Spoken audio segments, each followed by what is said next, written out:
El tema que vamos a tratar el día de hoy es un tema muy interesante porque en realidad es un tema del que se habla muy frecuentemente de manera coloquial y al haber entrado en esta situación de lo coloquial justamente, se ha perdido el concepto claro de lo que en realidad significa estrés, ¿no? Decimos frecuentemente, uy, estoy estresado, ¿no? Estoy muy preocupado y eso me genera mucho estrés. O la pandemia me genera mucho estrés, ¿no? Pero en realidad, estrés es un término que tiene definiciones muy claras. De hecho, el estrés es un proceso muy primitivo en el ser humano, está conservado, por supuesto, a través de las especies, y el estrés es aquella respuesta del organismo ante una situación imprevista que el organismo usualmente tiene que hacer un esfuerzo para resolverla y poderse adaptar a ella. Con frecuencia confundimos estrés con ansiedad, ¿no? En la ansiedad hay un proceso cognitivo muy claro donde la persona piensa en cómo debe resolver el problema, qué cosa debe hacer para poderse adaptar y aprende de esa situación. Pero en el caso del estrés es una respuesta automática, es una respuesta del organismo ante la exigencia de una respuesta que tiene que ser rápida. El estrés es muy importante para los procesos de adaptación, el estrés es muy importante para la salud del individuo, es necesario el estrés para que el niño desde el nacimiento, por ejemplo, vaya desarrollando adecuadamente su sistema nervioso, es importante el estrés para que el adulto vaya aprendiendo a adaptarse cada vez con mayor facilidad a las condiciones y situaciones cambiantes. Por lo tanto, hoy vamos a conversar de cuándo el estrés normal se convierte en un estrés patológico. Muy bien. Ya saben ustedes que estamos muy atentos a sus llamadas. Pueden comunicarse con nosotros al 512-6161 y por supuesto vamos a estar atentos a sus preguntas en el Facebook en Radio Filarmonía. Muy bien. Entonces, lo primero que tenemos que saber, como siempre empezamos los temas, es poder definir qué cosa es estrés. Y el estrés es entonces, como les decía, una respuesta adaptativa del organismo a diferentes situaciones que le convocan un esfuerzo mayor del usual. ¿Estamos de acuerdo? Por lo tanto, esta respuesta, que en general es inespecífica, es decir, no se genera estrés porque yo tenga que resolver una situación determinada. No, se genera estrés ante cualquier situación que me demande un esfuerzo. Por eso les decía que era una situación normal. Por esta tiende entonces, como les digo, a ser inespecífica. Por lo tanto, el estímulo que provoca la respuesta del estrés, como les digo, es una situación que tiende a no ser usual y que amerita que nuestro organismo responda a través de un esfuerzo extra del que normalmente está haciendo en lo cotidiano, en las situaciones que conoce, en los procesos a los que ya está acostumbrado. ¿Estamos de acuerdo? Entonces, bajo este paraguas, ¿cuál es la característica del estrés? El estrés es una situación, ¿no es cierto?, en la cual al organismo le resulta difícil poner en práctica una conducta que solucione un problema. ¿Estamos de acuerdo? Entonces, ¿cómo se convoca el estrés? A través de un estresor. El estresor es esa situación, ¿no es cierto?, que me obliga a tener una respuesta rápida, inespecífica y de un valor, de una economía mayor a la que yo estoy acostumbrado. Eso es lo que se conoce entonces como estresor. El estresor genera una situación de estrés. Perfecto. Entonces, como mi organismo va a responder a esa situación con un esfuerzo mayor, el organismo va a adquirir una deuda energética. ¿Estamos de acuerdo? Va a adquirir una deuda energética. Y esa deuda energética, ¿saben cómo se llama? Se llama carga alostática, que es lo que yo le tengo que pagar al organismo por el esfuerzo que ha hecho. Perfecto. Y entonces, ¿qué va a pasar? Luego de la situación de estrés, esa carga alostática tiene que ser pagada. Entonces el organismo cuando ya ha resuelto o ha respondido a la situación de estrés, tiene que llegar a un basal, tiene que llegar nuevamente a su equilibrio. Y eso tiene un costo. Cuando la deuda que yo le genero al organismo para resolver un problema es muy alta y no la puedo pagar, entonces ahí tengo un problema. Porque mi organismo va a estar constantemente adaptándose para poder pagar esa deuda. Y entonces eso puede generar alteraciones de aquellos órganos que yo comprometí para poder solucionar ese problema. Y entonces eso me puede generar trastornos del organismo y también me puede generar trastornos del área psicológica. ¿Se dan cuenta? Entonces, cuando el estrés, que debe ser normal, se vuelve un estrés patológico, cuando no puedo pagar mi deuda. ¿Qué les parece? No puedo recuperar mi equilibrio. Y para llegar a esa situación ha significado que ese estrés o ha sido muy fuerte, más allá de mis capacidades para responder, o ese estrés se ha prolongado por mucho tiempo. Y entonces nunca tuve oportunidad de pagar. Mi deuda se comenzó a acumular. Es como usar la tarjeta de crédito, ¿no es cierto?, constantemente, sin darme cuenta que después no voy a poder afrontar esa deuda. Y entonces mi organismo se verá en la obligación de invertir mucho tiempo y desatender otras funciones que son importantes.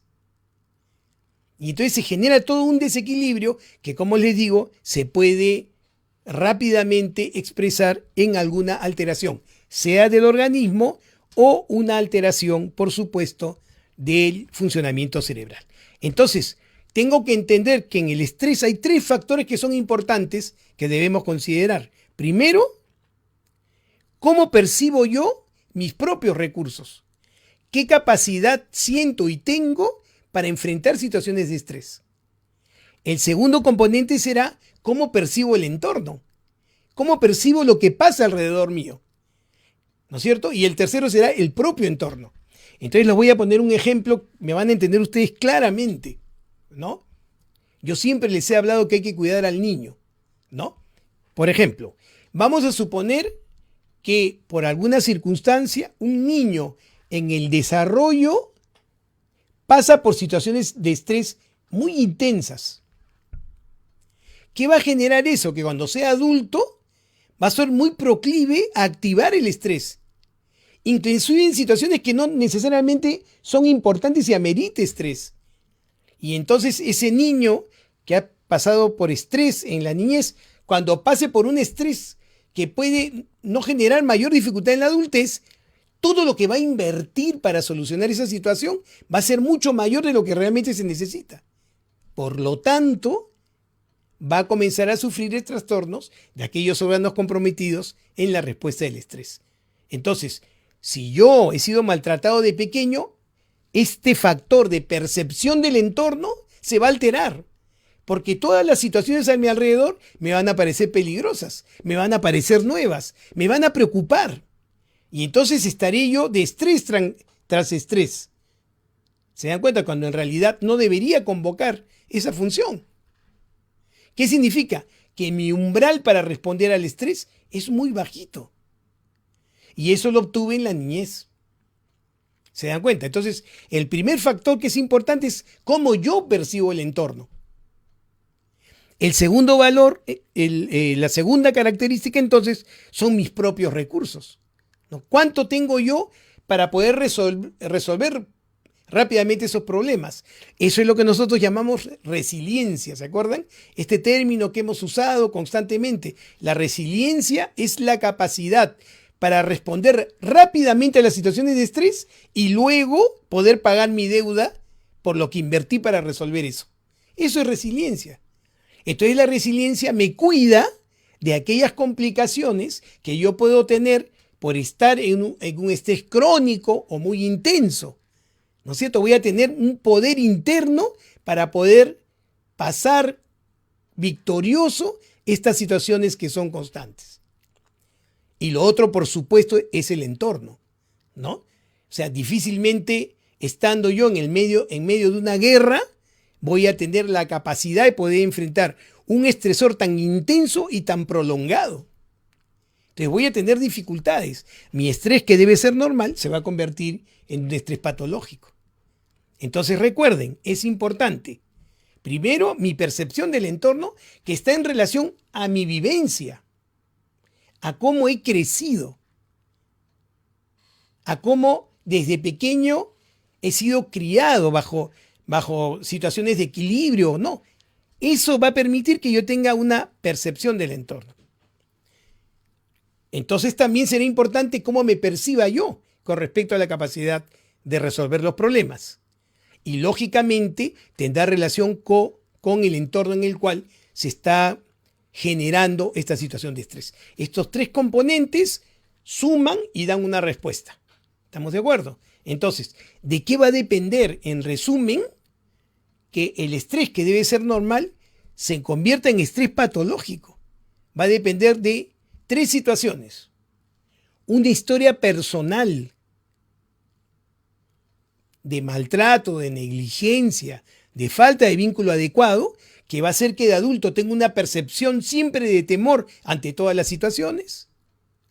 2, cómo he podido fortalecer mis recursos para poder responder a las situaciones de estrés, es decir, mi resiliencia. Y 3, el entorno en el cual me estoy desarrollando. Estos tres factores van a generar que el estrés pueda ser normal, que como les digo es importante para el organismo el estrés para madurar y para adaptarse, o esta situación de estrés se convierta en un estrés patológico y en vez de beneficiarme me produzca trastornos y enfermedades. ¿Estamos de acuerdo? Entonces, vuelvo a repetir, el estrés es una situación, como les digo, primitiva, primaria, de reacción del organismo, es inespecífica, no se parece a la ansiedad. La ansiedad es otra cosa. ¿Estamos de acuerdo? De no confundir estrés con ansiedad. Les digo esto porque nos pasa muy frecuentemente que nos llegan pacientes al consultorio con un trastorno de ansiedad claro y nos comentan, doctor, lo que pasa es que yo siempre estoy estresado. Y en realidad lo que quieren decir es, siempre estoy preocupado. Estar en estrés y estar preocupado son dos situaciones diferentes.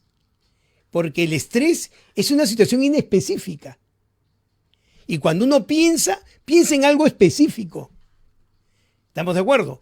Y cuando es un problema que tiene que solucionar, le da vueltas y trata de encontrar una solución. ¿Estamos de acuerdo? Eso es ansiedad, que también es una función importante del sistema nervioso. Pero el estrés tiene una respuesta inespecífica. Muy bien. Entonces, ¿cuál es la otra característica del estrés? Como les decía, como cuando yo respondo a un estresor, yo voy a convocar varias funciones del organismo para poder resolver. Por ejemplo, voy a activar mi sistema cardiovascular para poder responder rápido a las situaciones. Voy a aumentar mi frecuencia respiratoria para tener oxígeno, para poder echarle mano a mi energía y resolver. ¿Estamos de acuerdo? Entonces, todos estos órganos que se van a comprometer inicialmente, como les decía, van a generar un desgaste importante del que después yo me voy a tener que recuperar. Y la otra característica es que el estrés, que debe ser normal, como ustedes comprenderán, tiene que ser un estrés episódico. Tiene que ser un estrés de corto tiempo. Tiene que ser un estrés que me permita pagar mi deuda, como les he dicho. No puede ser un estrés persistente.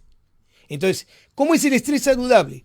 Una situación imprevista a la que mi organismo rápidamente se adapta, mi organismo invierte entonces una cantidad de energía, ¿no es cierto?, que yo tengo que pagar y pasada la situación pago esa energía y listo, todo saludable, mi cuerpo ha aprendido a afrontar eso, la próxima vez que presente esa situación ya no se generará estrés, ¿no es cierto?, simplemente yo me adaptaré.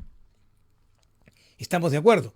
Cuando entonces, bajo esta perspectiva, el estrés se vuelve un problema, cuando el estresor es muy intenso, el tiempo de aplicación del estresor es muy largo. Y eso me convoca una inversión de energía que después no voy a poder pagar. Y entonces el estrés me va a cobrar de todas maneras, no me va a perdonar la deuda y sacará de donde sea. Y donde sea significa entonces que va a comenzar a afectar otros organismos para cobrarse esa deuda energética. ¿Estamos de acuerdo? Muy bien. Entonces, ¿qué característica tiene que tener una situación para convocar un estrés? ¿Cómo debe ser un estresor? Primero, usualmente cuando estamos ante una situación que pone en peligro la vida del individuo o la vida de otras personas, o son situaciones amenazadoras de pérdida, entonces eso claramente se va a convertir en un estresor. ¿No es cierto? Y yo responderé rápidamente, como les digo, a eso. 2, cuando la situación es nueva, es una situación que no conozco. ¿Se dan cuenta? Entonces, ahí voy a tener que emplear también esta respuesta inespecífica. Y lo otro es cuando me enfrento a situaciones que ameritan un conocimiento que no tengo y que rápidamente va a cobrar ese desconocimiento al no poder resolver rápidamente. Muy bien. Entonces, ahí es que estoy yo frente a una situación, a un estímulo estresor. Entonces, ¿cómo es que el organismo se adapta a ese proceso? ¿Qué es lo que se activa cuando uno entra a una situación de estrés? Primero, hay un aumento de aquellos órganos que me van a permitir responder conductualmente para resolver el problema. ¿Estamos de acuerdo? ¿Qué me dice la lógica? ¿Cuáles son las partes del cuerpo que me permiten a mí responder a una situación determinada? Va a ser todas aquellas partes de mi cuerpo que me permitan tener una conducta que me permita adaptarme. ¿Estamos de acuerdo? Entonces, ¿qué tengo que tener preparado? Tengo que tener preparado el músculo voluntario, lo que se conoce como músculo esquelético, lo que rodea los huesos. Este es el músculo voluntario. Lo tengo que tener listo para poder actuar, porque es con el músculo con lo que me voy a mover. Y por si acaso, el hablar también es una conducta motora, no olviden. Se hace a través de los músculos fonatorios, por eso podemos hablar. Todas estas son conductas que me van a permitir responder a estas situaciones. Muy bien, entonces, la sangre que llega a mis músculos tienen que estar llenas de glucosa para tener energía y tienen que tener oxígeno para quemar esa energía. Y para hacer eso, ¿qué necesito? Primero, que mi sangre fluya rápidamente hacia el músculo y por supuesto hasta mi cerebro, que es el que va a programar la conducta. Entonces, ¿qué tengo que activar? Como les he dicho, el aparato cardiovascular. Entonces, mi frecuencia cardíaca, el ritmo de mi corazón va a aumentar. La fuerza de mi corazón va a aumentar.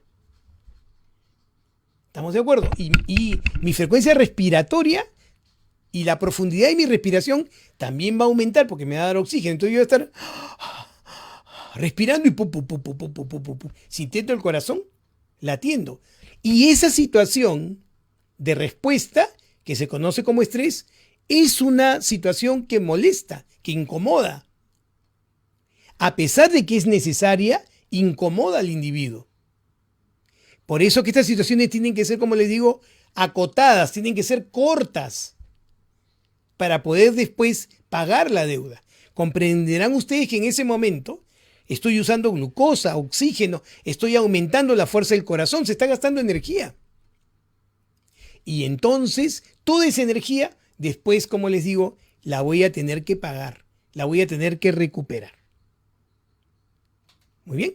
Y entonces ahí estamos listos para la acción. ¿Ya? En la parte psicológica, mi alerta va a mejorar. Voy a estar pendiente de la situación que tengo que resolver.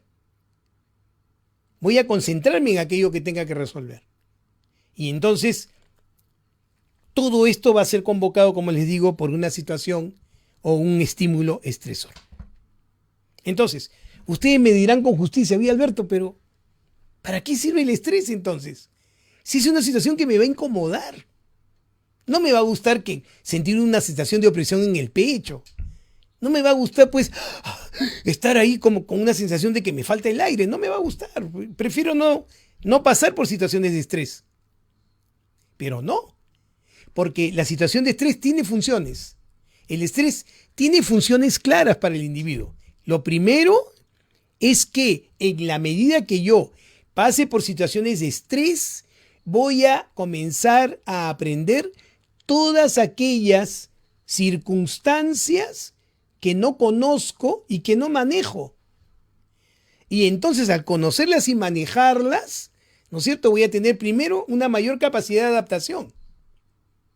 Por lo tanto, menos situaciones de estrés. Entonces, el estrés es importante para aprender implícitamente cómo enfrentar las dificultades que me presenta la vida cotidiana.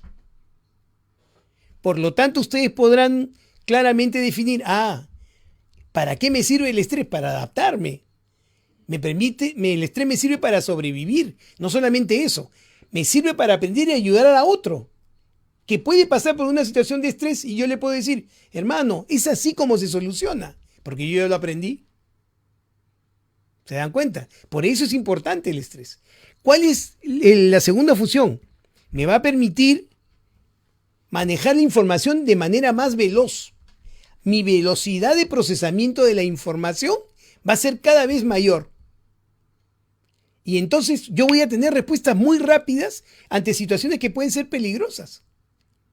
Por lo tanto, evitaré el daño potencial de esa situación de estrés. ¿Se dan cuenta? Entonces, estando así, ¿no?, tengo la posibilidad de poderme adaptar y ayudar a otro. ¿Cuál es la otra función? El estrés me va a permitir tener soluciones. ¿Se dan cuenta? ¿Por qué? Porque todo lo que aprendo para adaptarme se va a memorizar en mi memoria implícita. Porque es el movimiento primitivo de los órganos internos. Entonces yo voy a poder implementar y tener soluciones y seleccionar soluciones para resolver los problemas. Entonces mi posibilidad de adaptarme va a ser mayor en la medida que tenga mayor cantidad de aprendizaje de cosas que me permitan adaptarme. Y por último, prepara al organismo para la siguiente situación. ¿Qué les parece? Porque el organismo comienza a aprender, mira, en la situación tal hay que invertir tanto de energía. No es necesario hacer esto, hay que hacer esto otro. El organismo comienza a aprender cómo reaccionar. Por lo tanto, si aprende cómo reaccionar, va a ser mucho más económica la respuesta. No va a gastar energía de más, gastará la energía justa y entonces mi pago va a ser menor. Y no voy a estar en esta imposibilidad de no pagar mis deudas energéticas. Y entonces, claramente nos damos cuenta de la utilidad que tiene el estrés. Primero, favorece la percepción de las situaciones evaluadas correctamente, nos permite además tener la información disponible para poder responder, nos da soluciones rápidas en el aprendizaje y entonces mi organismo va a saber cuánto invertir y qué hacer para poderme adaptar. Por eso es muy importante el estrés. ¿Por qué creen ustedes que cuando el niño nace tiene que pasar por el canal del parto? ¿Por qué creen? ¿No sería mejor que hubiera un cierre ahí? ¿No? Viene la mamá, abre el cierre, sale el niño. ¿Por qué tiene que pasar por el canal de parto que es estrecho? ¿Por qué el niño tiene que salir de un lugar con una temperatura determinada a un lugar con una temperatura diferente donde va a sentir frío? ¿Por qué tiene que llorar al nacer? Bueno, todas esas situaciones son situaciones de estrés importantísimas para el niño para rápidamente madurar sus sistemas de respuesta a la emergencia. Esa es la razón por la cual el niño tiene que salir por el canal del parto, no por una cesárea. ¿Se dan cuenta? La naturaleza no se equivoca. La naturaleza sabe lo que tiene que hacer, como diría yo la Polastre. ¿Se dan cuenta? Tienen que pasar por ese canal. Tiene que llorar el niño para expandir sus pulmones. Tiene. Y eso, como les digo, está en relación claramente a la capacidad de adaptarse que empieza desde la vida intrauterina. Muy bien. Están ustedes con el doctor Alberto Fernández. Recuerden, en nuestro programa Musicalmente, hoy el tema es cuando el estrés normal se vuelve estrés patológico. Nos pueden llamar, ya saben ustedes, al teléfono 512-61-61, que vamos a estar muy pendientes de sus llamadas y de sus preguntas. Perfecto. Entonces, ya sabemos cómo es. Ya sabemos la importancia del estrés y ya sabemos que no podemos abusar de esa función porque, como les digo, puede traer afectación si es que no estamos en realidad pendientes, no estamos en realidad acordes con la respuesta ante una situación determinada. ¿Bien? Entonces, si nosotros entendemos este proceso, nos podemos dar cuenta rápidamente que si la deuda es muy alta, vamos a tener un tremendo problema.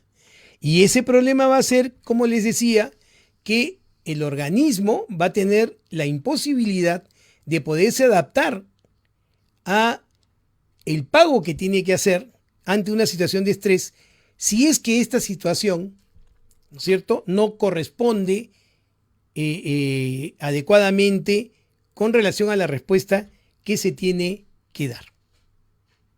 Perfecto, entonces,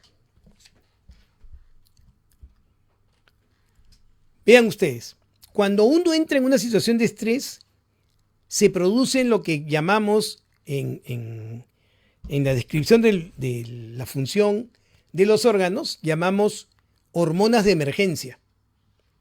Y se producen hormonas de emergencia que son sumamente importantes justamente para estos problemas de adaptación.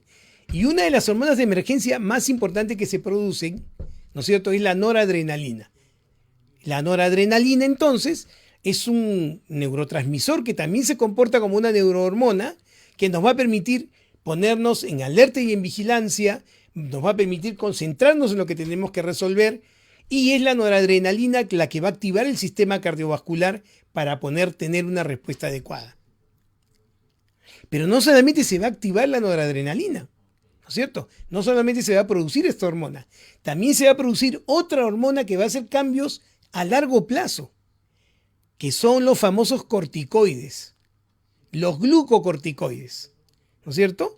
Estas son sustancias que están en el organismo y que van a permitir cambios a largo plazo, primero a corto plazo, y luego a largo plazo, para poder no solamente responder a las situaciones de estrés, sino también podernos adaptar a estas situaciones, ¿no es cierto? De tal forma que cuando yo estoy en una situación clara de estrés, voy a tener cambios rápidos de esta hormona, como les digo, llamada corticoide, ¿no? Se van a producir y lo primero que voy a tener es un estado de excitabilidad, ¿no es cierto?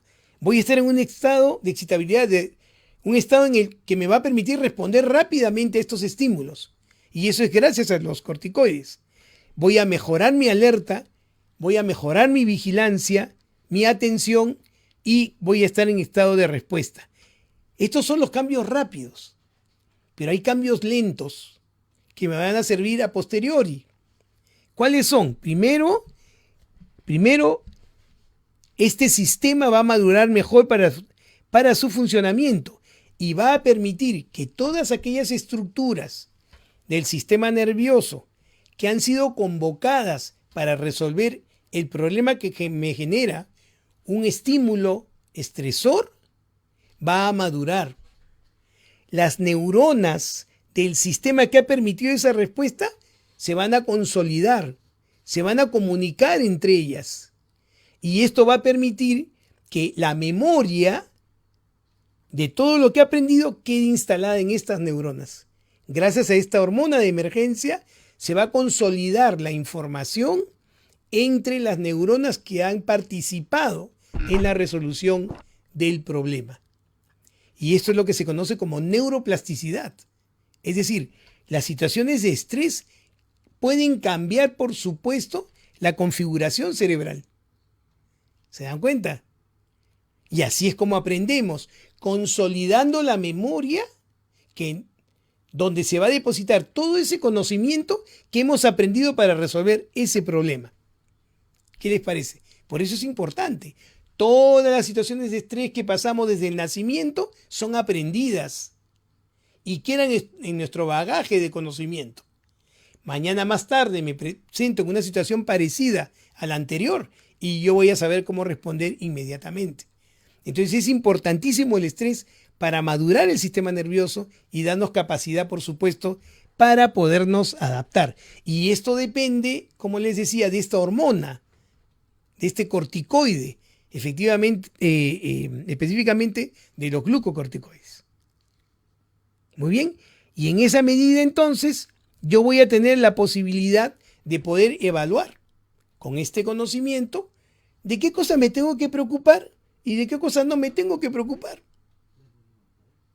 Mañana estoy en una situación que para otros es de peligro y yo, como ya he pasado por esa situación, ya sé cómo arreglarlo, voy a decir, tranquilo, take it easy, no pasa nada.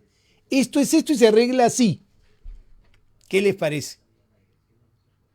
Entonces es importante, como les digo, pasar por este proceso de estrés para poder memorizar y para poder darnos cuenta de qué es peligroso versus qué cosa no lo es. De qué es amenazante versus qué cosa no lo es. Y así tendremos siempre la posibilidad, como les digo, de administrar mejor nuestros recursos. Esa es la idea, que podamos administrar mejor nuestros recursos. Porque ¿cuál es nuestro objetivo final? Podernos adaptar y en esa medida, como les decía, que nuestra deuda del pago energético sea cada vez menor. Tenemos una llamada. Aló, buenas tardes. ¿Con quién tengo el gusto? Buenas tardes, doctor. Soy Sol. Quisiera, por favor, hacerle dos preguntas. Dime, Sol. El tema que usted está tratando es un tema sumamente importante.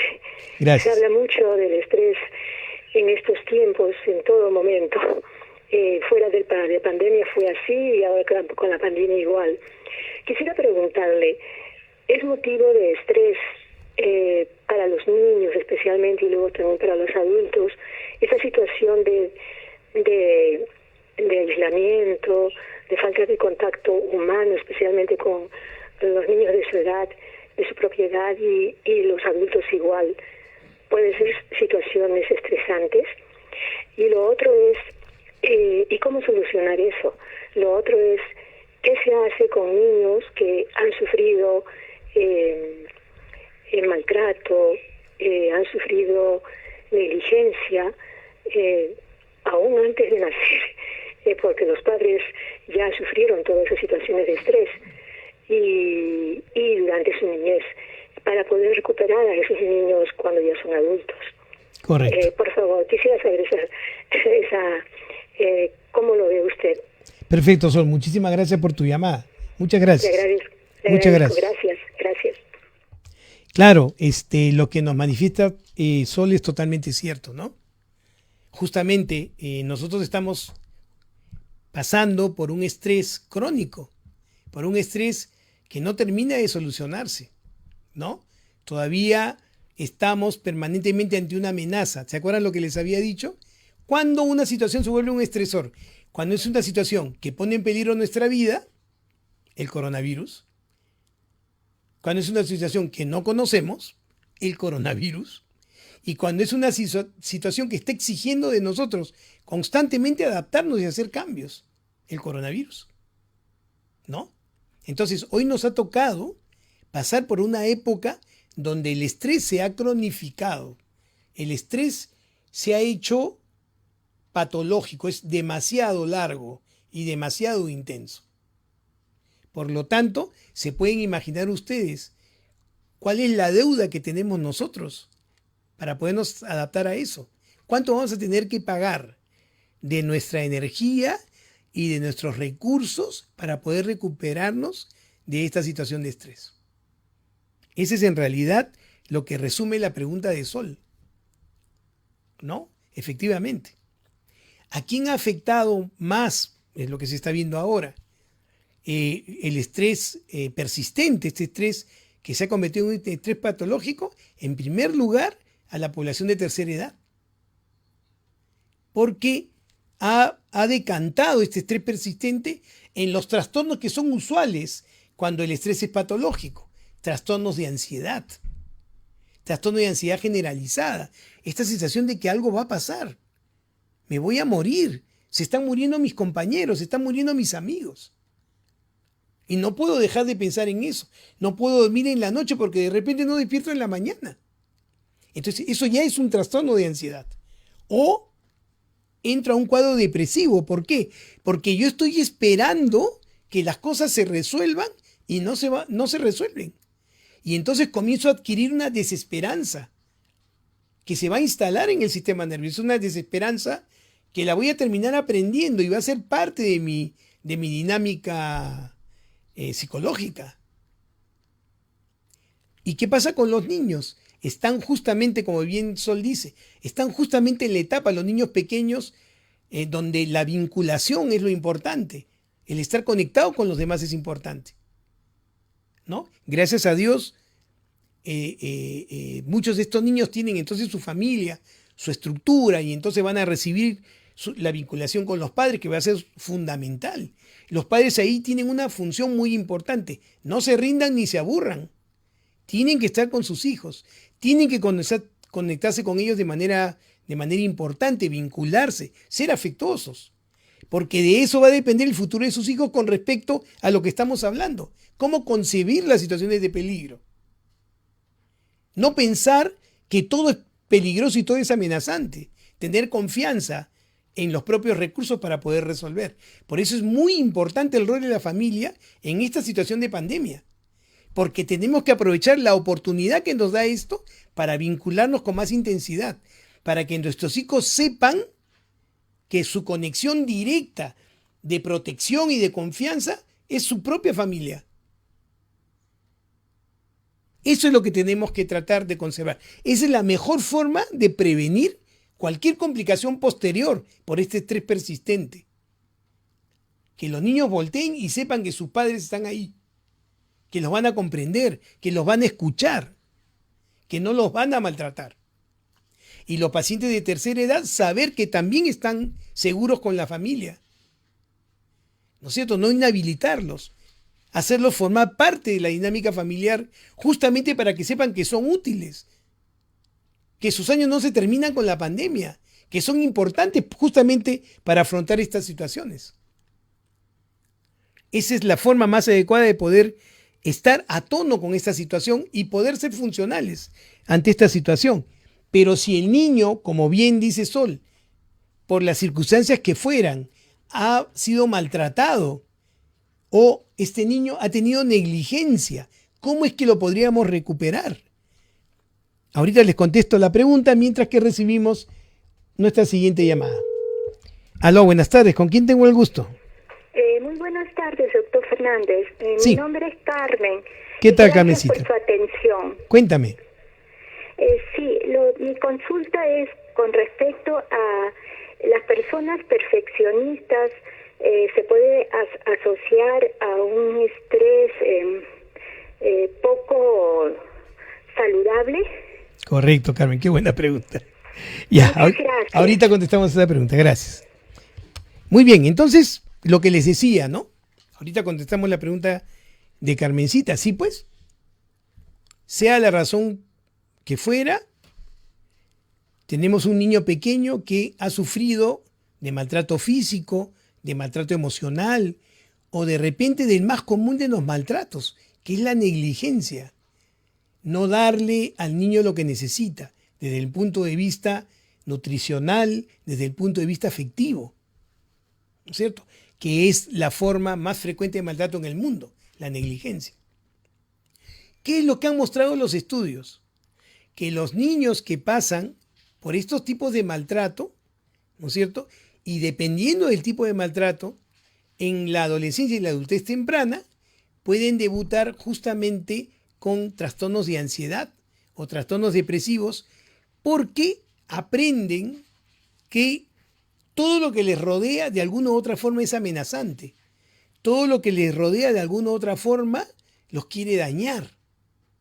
Entonces ahí viene el elemento que les había comentado, ¿se acuerdan? La percepción del entorno. Pero no solamente tienen la percepción de que todo es amenazante, sino también tienen la percepción, como no han recibido vínculo y cariño, tienen la percepción de que no van a poder enfrentar esa situación. No confían en sus recursos. ¿Se dan cuenta? Entonces, de los 3 factores que les había comentado, para hablar de estrés, percepción del entorno, confiar en mis recursos y el entorno propiamente, 2 de ellos, ¿no?, ya comienzan a tener dificultades justamente por estas situaciones de estrés temprano. Entonces, ¿qué es lo que puede hacer que estos niños recuperen la confianza en ellos y recuperen la confianza en el entorno? Es decir, en los demás. Justamente el propio entorno. Aquello que todavía está ahí bien. ¿Cómo se recupera estos niños? Dándole justamente aquello que les hace falta en este momento. Confianza, cariño y sostenimiento. Estimulación cognitiva. Que estos niños entiendan que eso que aprendieron anteriormente no es la realidad. Y que hoy tienen la oportunidad en este entorno de poder ser funcionales, de poder vincularse, de poder ser queridos. Que no es verdad que cuando eran pequeños ellos tenían que hacer mucho para que los quisieran, inclusive dejarse maltratar para que su cuidador lo quiera. No, señor. Ahora van a aprender que eso no es verdad. Que ellos merecen cuidado y cariño solo por el hecho de ser humanos. Es un derecho universal. Y que pueden ser comprendidos. Los estudios han demostrado claramente que los niños que son maltratados, que sufren negligencia, cuando se les interviene tempranamente, es decir, cuando reciben terapia, cariño, sostenimiento, tempranamente, se recuperan del proceso. Pero tiene que ser temprano. No podemos dejar que eso se cronifique. Y ahí nuevamente entramos al tema que estamos tratando hoy. No podemos dejar que ese estresor siga actuando persistentemente. Que esa situación de estrés patológica siga alterando no solamente la conducta del niño, sino la propia salud de su sistema nervioso. Que su cerebro aprenda que la única forma de vivir es sufriendo. Que la única forma de vivir es permitiendo ser maltratado. Eso es lo que tenemos que evitar. Porque no es verdad. Y hay que rescatar a esos niños de ese aprendizaje implícito inadecuado. Esa es la forma, mi querida Sol. Eso es lo que tenemos que hacer. Y siempre le hablaré a ustedes sobre los niños. Recuerden, es la base de lo que viene para nosotros hacia adelante. Y somos nosotros los responsables de lo que les estamos dejando. Nosotros. Nosotros somos los responsables de situaciones de estrés que están haciendo que las conductas cambien. Nosotros somos responsables. Muy bien. Y lo otro que me preguntaba Carmencita. Carmencita me decía, doctor, si uno es perfeccionista, ¿puede pasar por situaciones de estrés? Por supuesto, Carmencita. Hay un famoso dicho que expresa, la perfección no es amiga de lo bueno. La perfección no es amiga de lo bueno. Si yo soy una persona que quiero que las cosas estén bien, bajo mis propios parámetros, sin considerar la opinión de otro, y quiero que las cosas se hagan porque lo digo yo, porque yo creo que esa es la forma perfecta de hacerlo. Y sí que voy a sufrir, por supuesto. Y voy a estar en estrés permanente y persistente. Primero, con quienes viven conmigo. Segundo, con quienes laboro. ¿Por qué? Porque nadie puede manejar todas las variables. Nadie es dueño de la verdad. Nadie tiene la razón absoluta. Y el perfeccionar, cuando yo digo soy perfeccionista, ¿no? Y acepto eso, la pregunta que me debería hacer es, ¿lo que hago es perfecto en relación con qué? ¿O comparado con qué? En realidad no existe la perfección si no tiene un punto comparativo, un inicio, ¿no es cierto? Una evaluación. Y no hay forma de evaluar el perfeccionismo si yo pienso que el perfecto soy yo. Y que todo lo que yo diga y haga va a ser perfecto Y los demás tienen que aceptar eso. ¿Con quién lo comparo? Conmigo mismo, con mi experiencia. Imposible. Entonces, justamente las personas que son perfeccionistas al grado de sufrir y pasar por estrés, como nos plantea Carmencita, tienen que reevaluar su definición de perfección. Va a ser sumamente importante que tengan claro perfecto con respecto a qué o perfecto con respecto a quién, para poder tener una idea exacta de lo que uno quiere para los demás. ¿Estamos de acuerdo? El estrés tiene 3 fases. 3 fases tiene. La primera es la fase de alarma, ¿no es cierto? Es decir, de pronto, ¡puc!, estoy ante esa situación. Y en ese momento entonces se activa mi organismo, como les había dicho, fundamentalmente el aparato cardiovascular, ¿no es cierto? Y las hormonas de emergencia que van a permitir que yo me prepare y resuelva rápidamente esta situación y que mi costo energético sea menor. ¿Estamos de acuerdo? Entonces hay un eje de la emergencia. Hay un eje de la emergencia, un eje hormonal que se llama eje hipotálamo-hipófisis adrenal, que es fundamental para poder enfrentar las situaciones de estrés, y este es el sistema que se va a activar. Tenemos una llamada. Aló, buenas tardes. ¿Con quién tengo el gusto?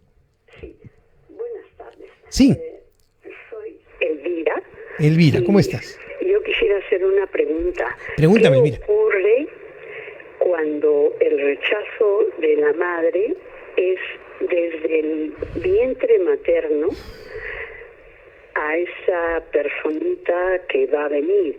Pero ya después nace y bueno, lo recibe bien, pero ¿cómo afecta en esto de superar el estrés con éxito el rechazo de la mamá todavía cuando esté en el vientre? Ya, muchas gracias. Gracias, Elvira, por tu pregunta. A ver, tenemos otra pregunta, aprovechemos.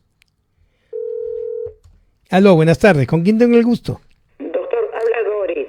A ver, Doris. Mil gracias por su respuesta. A ver, Doris. Quisiera solamente preguntarle si el estrés también causa dolores, pero dolores que ya han sido comprobados, que no tiene nada, donde le duele la vejiga.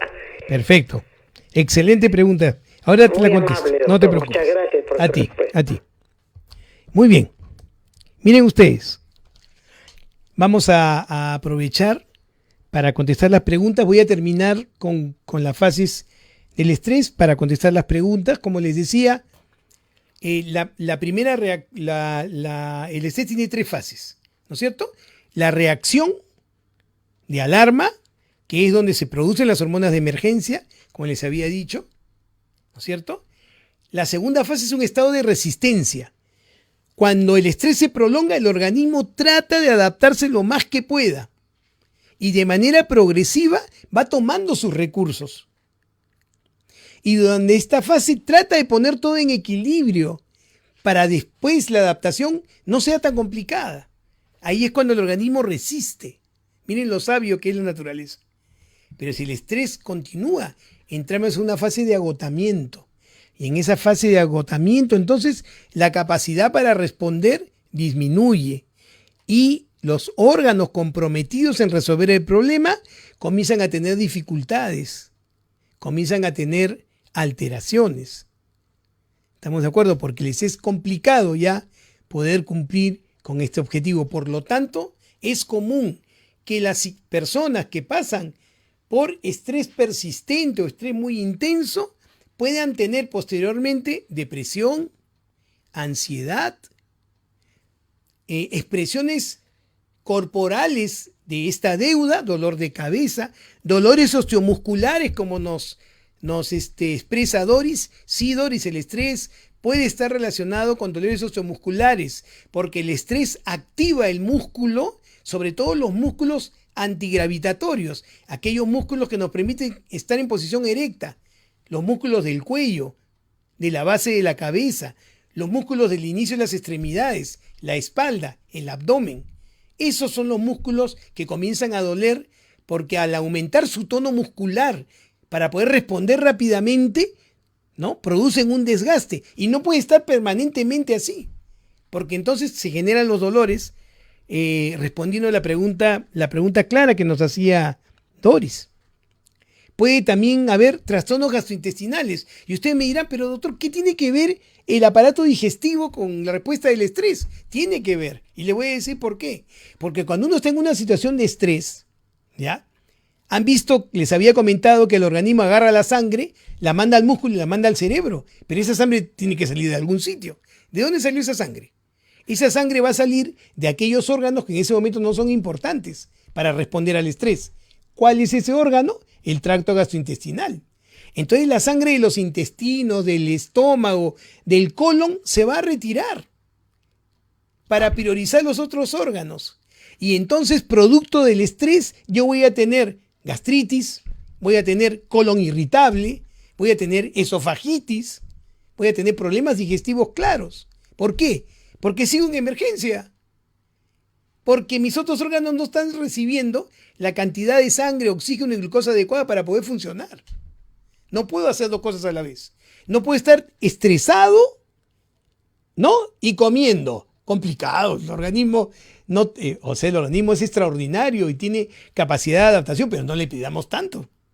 ¿Estamos de acuerdo? Entonces puede haber eso. Puede haber reacciones dermatológicas, salpullido. Puede haber disfunción sexual, pérdida de la capacidad del placer sexual. Una disminución de la libido. Puede haber, por supuesto, taquicardias. Puede haber sensación de fatiga, porque el músculo siempre está activado. Aumento de la presión arterial, hipertensión arterial. Problemas relacionados con la sensación de falta de aire. Y entonces todo esto puede corresponder, como les digo, a un estrés patológico. Muy bien. Y entonces, ¿qué tenemos que hacer? Lógicamente, eliminar el estresor. Es lo primero que hay que hacer. Esa situación se tiene que arreglar. Desgraciadamente, como hoy, hay situaciones que no están en nuestro manejo. Y entonces es complicado ir por esta solución, muchas veces, ¿no? A veces inclusive hay la necesidad de usar medicamentos que nos quiten las molestias que genera el estrés. Pero lo más importante, señores, cuando estamos en situación de estrés, es poder apoderarnos de nosotros mismos, poder manejarnos nosotros mismos, poder ser nosotros en nuestra conciencia quienes entendamos que esta situación que estamos pasando es una situación circunstancial y que se va a arreglar y que yo voy a ser capaz de tener mi propia economía para saber cuánto invertir en esa situación de estrés. Yo tengo que tomar el comando.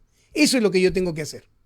Yo tengo que darme cuenta de la situación, tengo que decir, esto es lo que yo puedo resolver, esto es lo que yo no puedo resolver. Por lo tanto, yo no voy a gastar energía en aquellas cosas que no voy a poder resolver. Lo que voy a hacer es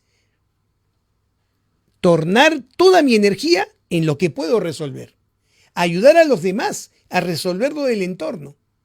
Y probablemente aquello que no pueda manejar también se vaya resolviendo. Yo tengo que tomar el liderazgo de mi cuerpo. Yo tengo que ser dueño de mis propias acciones. Y ahí es donde está la solución del problema. Obviamente, ¿no es cierto?, con esta capacidad de vincularme con el otro, porque ya les vuelvo a decir algo que les digo constantemente. El ser humano funciona mejor en sociedad. El ser humano funciona mejor cuando quiere resolver algo en acompañamiento. Dígame ustedes, si yo puedo compartir la inversión de mi energía con otro, ¿no me va a ser más fácil pagar la deuda? Necesito vincularme, necesito estar conectado. Estamos de acuerdo, pero yo tengo la posibilidad de hacer eso. Y prácticamente, ¿qué haría? Aparte de tener conciencia y tener manejo, usaré mis técnicas de relajación, ¿no es cierto? Saldré a caminar. Importantísimo el ejercicio, importantísimo. Si soy una persona que tiene la capacidad y la paciencia para hacer yoga o hacer deportes de relajación, háganlo, por supuesto. Importantísimo. La conducta que más ha demostrado ser eficaz en el control del estrés es el ejercicio aeróbico. Es el ejercicio. Y por supuesto, aprendan sus técnicas de relajación para estar tranquilos y poder recuperar esa homeostasis de la que estábamos hablando. Y un afrontamiento psicoterapéutico, si el caso lo exige, ya sería realmente importante. Ya, pero recuerden ustedes, está en nosotros. Nos pasa con frecuencia que recibimos pacientes en la consulta que nos dice, doctor, es que mi mente dice otra cosa. No, señor, mi mente es mía. Mi mente es mía. Por lo tanto, tengo que hacer conciencia de que lo que estoy pensando es lo que se está pensando. Es lo que yo estoy pensando. Si no, no lo voy a poder corregir. Si la responsabilidad de lo que siento y pienso se lo adjudico a un tercero, que en realidad no existe, no me voy a responsabilizar ni de lo que siento ni de lo que pienso. Y no voy a poder resolver nada. Vamos a tomar responsabilidad. Estamos en esa capacidad. Estamos en la capacidad de responsabilizarnos de nosotros y de quienes están a nuestro cuidado. Y tenemos que empezar por la posibilidad de poder reconocer, sí, estoy estresado, tengo un problema, tengo que resolver. Y esta es la parte que a mí me corresponde. Y es lo que yo voy a hacer.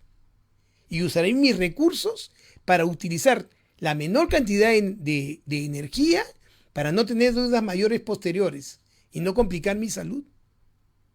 Me dirigiré a lo que me es útil resolver, a lo que inmediatamente me va a generar bienestar, porque voy a verme mejor yo y voy a ver mejor a los demás. ¿Estamos de acuerdo? Para no quedar mal con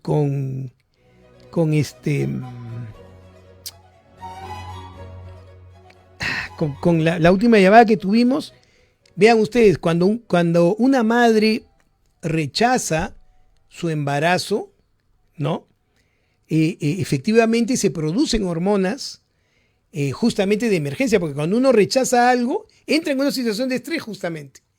Y esa situación de estrés generan hormonas de emergencia. Esas hormonas de emergencia pasan la barrera placentaria, llegan hasta el niño. Y entonces el niño va recibiendo esta hormona de emergencia y comienza a aprender intraútero que hay que tener temor. ¿Qué se debe hacer? Cuando el niño nace, y felizmente, como nos dice nuestro oyente, ha recuperado el amor por su hijo y lo quiere ayudar, inmediatamente, cariño, vínculo, atención, y rápidamente se va a recuperar. No se preocupen. Nunca es tarde para reponer un vínculo. Nunca es tarde. Es verdad que cuanto antes mejor, pero nunca es tarde. Nunca pierdan la oportunidad de vincularse. Nunca pierdan la oportunidad de estar juntos. Nunca pierdan el privilegio que tenemos de poder compartir lo que sentimos y lo que pensamos sin temor con las personas que nos quieren. Porque eso, les aseguro, es el estímulo más potente para adaptarnos y desarrollar nuestro cerebro. Les mando un abrazo fraterno